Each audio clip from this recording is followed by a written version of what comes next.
Port थी कराची में, वहां पे भी नुकसान पहुंचाया।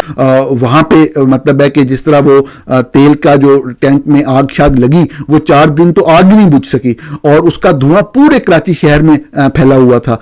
और वो फैलने की खबर जो है पूरे मुल्क में वो खबर फैली हुई थी। और जो भारतीय त्यारे थे वो आसानी से पाकिस्तान के अंदर आ रहे थे और पाकिस्तान की फिजाओं में घूम रहे थे और करतब दिखा रहे थे और वापस जा रहे थे। कोई उनका मुकाबला नहीं कर पा रहा था। समझ रहे कि हम उस वक्त वीक हो गए किसी बहुत सारी वजूहत की वजह से।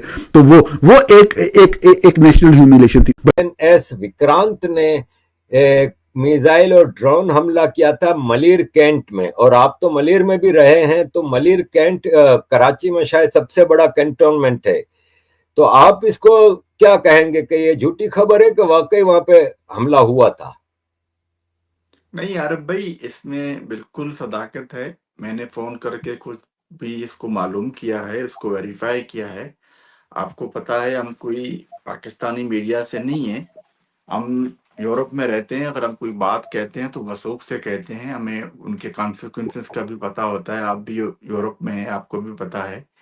हम कोई पाकिस्तान की तरह, पाकिस्तानियों की तरह झूठ नहीं बोलते। जिस तरह की कि अभी ये जो ड्रामे कर रहे हैं जियो के थ्रू और दूसरे चीजों की जाली चीजें बना के पेश कर रहे हैं, जिसमें हमारे मुल्क फ्रांस का, आपका भी मुल्क है, जो इस तरह की बातें कर रहे हैं। कम टू योर पॉइंट, बिल्कुल ड्रोन भी आया था।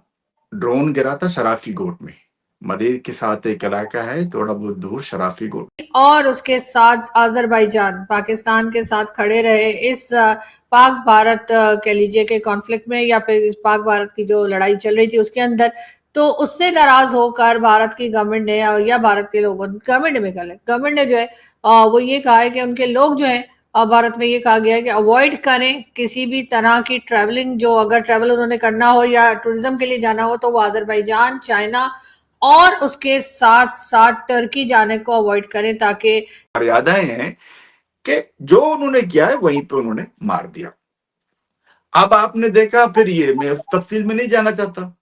अब मैं आपसे इतना कहता हूं कि जो उन्होंने, हिंदुस्तान ने जो मिसाइल इन्हीं के जो बेसिस को मारे, जिसमें आपका कसूर हुआ, मलीर हुआ, सरगोदा हुआ, सक्कर हुआ, जैकबाबाद हुआ, रावलपिंडी हुआ, चकलाला हुआ, मतलब जो भी उन्होंने बात की, उन्होंने आपको सैटेलाइट इमेज, जो एक ऐसा एक प्रूफ है जो जाली फार्म 47 पे जिताकर 9 तारीख को मुबारकबाद दी गई थी।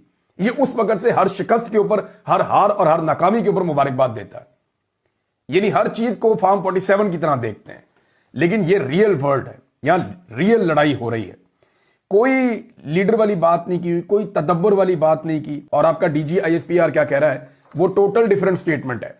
वजीर आजम मुबारकबाद ने दे रहा है, आपका जो वजीर इत्तलात है वो मुबारकबाद ने दे रहा है, राणा सनाउल्लाह ने कहा जी हमारा बदला।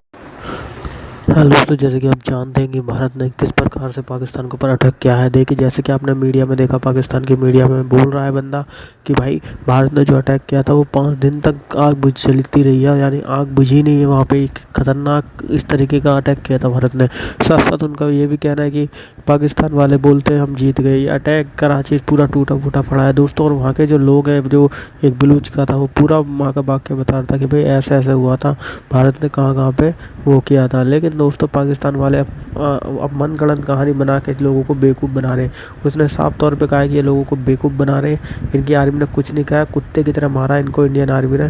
और ये फिर भी अब बात नहीं आ रहे, फिर भी बोल रहे कि हमने हरा दिया। अरे हरा दिया कहीं से एक प्रूफ नहीं दे रहे, बस अपने अंदर के मन को शांत कर रहे हैं, हमने हरा दिया।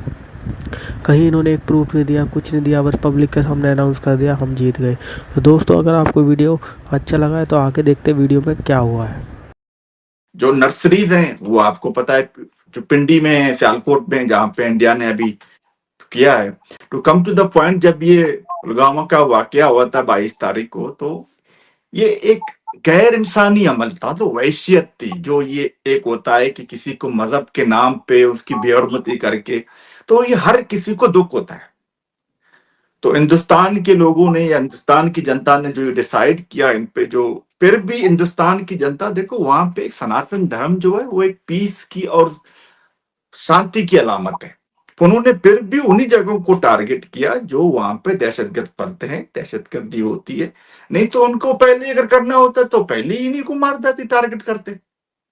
मतलब सही एक बात। डिसिप्लिन फौज होता है, डिसिप्लिन उनके यहाँ है, उनके पास कैलकुलेशन है, उनके पास मर्यादाएं हैं कि जो उन्होंने किया है वहीं पे उन्होंने मार दिया।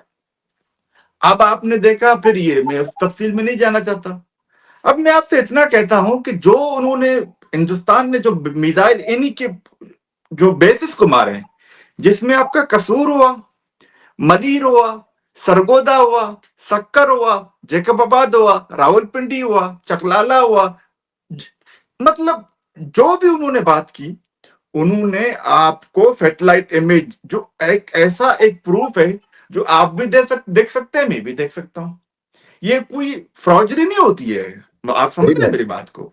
वो एक डिसिप्लिन प्रोफेशनल फौज के लोग हैं। और मैंने एक चीज और नोट की, क्या? आप यकीन करो, मैं तकरीबन 25 साल से इस फील्ड में हूं, जर्नलिज्म के, और मुझे पता है दुनिया के मुल्कों के, मुझे आज तक ना फ्रांस की चीफ ऑफ आर्मी स्टाफ का नाम का पता है, ना हिंदुस्तान की चीफ ऑफ आर्मी स्टाफ का नाम पता है, सही बात। जबकि इसके बरक्स पाकिस्तान के बच्चे बच्चे को चीफ ऑफ आर्मी स्टाफ के नाम का पता है। ये तो डिफरेंस हो गया। अब इनके झूठ पे आ जाओ। एक बंदा दुनिया के सामने कह रहा है, मतलब उन लोगों की जान पहचान वाले जो कि इंडियन मीडिया में काम भी करते हैं और बड़ा अच्छा काम करते हैं। मैं बहुत कुछ उनके शोज से सीखती हूँ, तो और लोगों को सीखना भी चाहिए। उनके भी यूट्यूब चैनल जो है वो पाकिस्तान में बैन कर दिए गए, हालांकि वो तो कोई ऐसी बात नहीं करते, ना तो वो कोई प्रोपेगेंडा कर रहे होते हैं, ना वो कोई नेगेटिव बात कर रहे होते हैं, ना ही वो कोई ऐसी बात कर रहे होते हैं जिसको आप कहिए कि किसी दूसरी कंट्री के कोई सीक्रेट आउट हो रहे हैं। लेकिन फिर भी उनके यूट्यूब चैनल जो है वो पाकिस्तान में बैन किए गए हैं, और साथ ही साथ कई मेन स्ट्रीम मीडिया के चैनल जो है वो भी पाकिस्तान में बैन किए गए। और यही हाल भारत का भी है। भारत में भी कई ऐसे चैनल जो हैं जो कि ना तो प्रोपेगेंडा करते थे पाकिस्तान से, बल्कि बैलेंस बात करते थे, और अक्सर अपने ही लोगों को, यानी जो कुछ गलत हो रहा था, गलत को गलत, सही को सही कह रहे होते थे, उन लोगों के चैनल्स भी और उन लोगों के ट्विटर अकाउंट्स भी जो है वो ब्लॉक किए गए। लेकिन खैर, हो सकता है कि लड़ाई झगड़े में या जंग के हालात में शायद ये तमाम चीजें जो है ये इंपॉर्टेंट होती होंगी, क्योंकि जो गवर्नमेंट है वो डेफिनेटली आम लोगों से बेहतर सोच सकती है और शायद बेहतर सोचा ही करती है।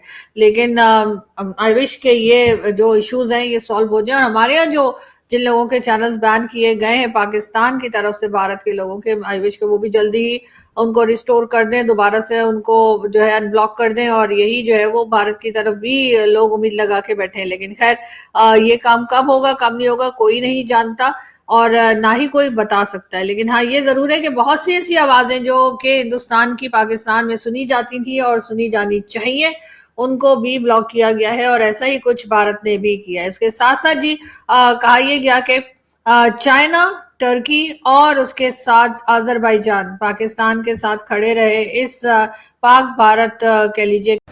दोस्तों, जैसे कि आपने देखा पाकिस्तानी मीडिया का रिएक्शन, दोस्तों किस प्रकार से पाकिस्तान का मीडिया रो रहा है। दोस्तों ऐसे ही रोता रहता है, लेकिन सबसे बड़ी बात जो निकल के आ रही है वो यही आ रही है कि पाकिस्तान का दोस्तों यही हाल होने वाला है, क्योंकि भारत जब अटैक करेगा तो बहुत बुरी तरीके से करेगा, और ऐसा करेगा कि इनकी 4 तो नहीं, आने वाली 50 पुश्तें याद रखेंगे कि किसी ने हमारे पर ऐसा अटैक किया था। रोना धोना करते रहो, अब देखो तुम्हारा क्या हाल होगा जो भारत ने अपना प्लान तैयार कर रहा है। दोस्तों, अगर वीडियो अच्छा लगा है तो वीडियो को लाइक ज़रूर करें और हमारे चैनल को सब्सक्राइब तुरंत करें।